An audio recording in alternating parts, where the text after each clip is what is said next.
আসসালামু আলাইকুম ওয়া রাহমাতুল্লাহি ওয়া বারাকাতুহু। আমরা অনেকেই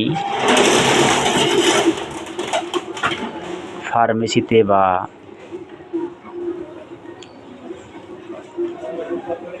কোনো হাসপাতালে ওষুধ কিনতে গিয়ে বিভ্রান্তির মধ্যে পড়ে যাই যে কোনটা ট্যাবলেট, ক্যাপসুল, কোনটা সিরাপ, সাসপেনশন, কোনটা ড্রপ,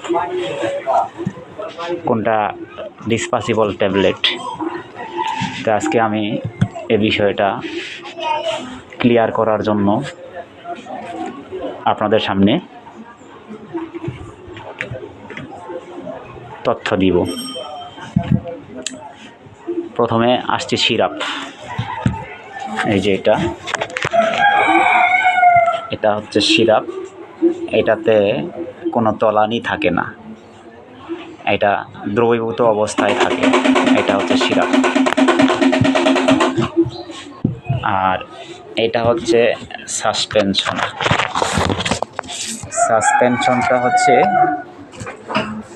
উপরে এই যে এরকম তরল পানি থাকে, নিচে তলানি থাকে, অর্থাৎ যেটা তলানি জমে নিচে, ওটা হচ্ছে সাসপেনশন। এবং এটা মিক্স করলে পরে এটা আবার সিরাপের মতো হয়ে যায়। আচ্ছা, তারপরে হচ্ছে পেডিয়াট্রিক ড্রপ, যেটা সাধারণত বাচ্চাদের খাওয়ানো হয়। এটা একটু ছোট আকারের হয়। এটা সাধারণত 10 থেকে 30 ml মতো হয়। এটা হলো পেডিয়াট্রিক ড্রপ, শুধু শিশু বাচ্চাদের জন্য। তারপরে আরেকটা হচ্ছে পাউডার ফর সাসপেনশন। শুধু খালি এটাতে পাউডার থাকে। এই যে পাউডার থাকে, পরে পানি মিক্স করে সাসপেনশন তৈরি করা হয়। তারপরে আসছে ট্যাবলেট। ট্যাবলেটটা সাধারণত এরকম হয়ে থাকে, যেটা হার্ড, শক্ত। এটা ফিল্ম কোটেডের মাধ্যমে বাজারজাত করানো হয়। আর এটা হচ্ছে ক্যাপসুল, যেটাতে উপরে একটা সেল থাকে, সেলের ভিতরে এই পাউডারগুলো থাকে। আর এটার উপরে যে নরম যে ইয়াটা থাকে, সেটাকে সেল বলা হয়।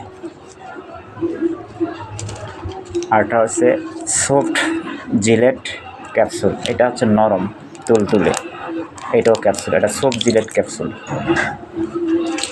আরটা হচ্ছে এই ট্যাবলেট, এটা ডিসপাসিবল ট্যাবলেট, যেটা পানিতে দিলে গলে যায়। ডিসপাসিবল ট্যাবলেট, এটাকে ডিটি বলা হয়।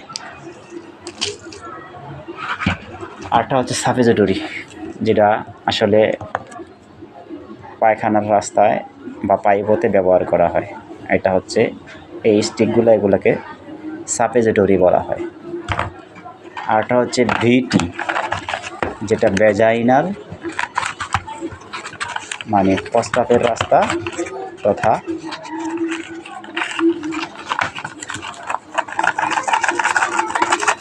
ইয়ার মধ্যে ব্যবহার করা হয়। এটা হলো বিটি।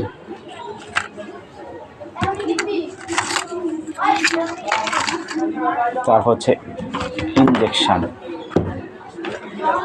ইনজেকশানের কয়েকটা হয়। একটা হচ্ছে যে আইভি হচ্ছে ইন্টারভেইনাস, মানে রগের ভিতরে দেয়া হয়, শুধু রগের ভিতরে দেওয়া হয়। আরেকটা হচ্ছে আইএম এবং আইভি। আইএমটা হচ্ছে ইন্টারমাসকুলার, যেটা সাধারণত মাংসপেশিতে দেওয়া হয়। আর আইভি হচ্ছে ইন্টারভেইনাস, যেটা রগের মধ্যে দেওয়া হয়। সবাইকে ধন্যবাদ। আসসালামু আলাইকুম।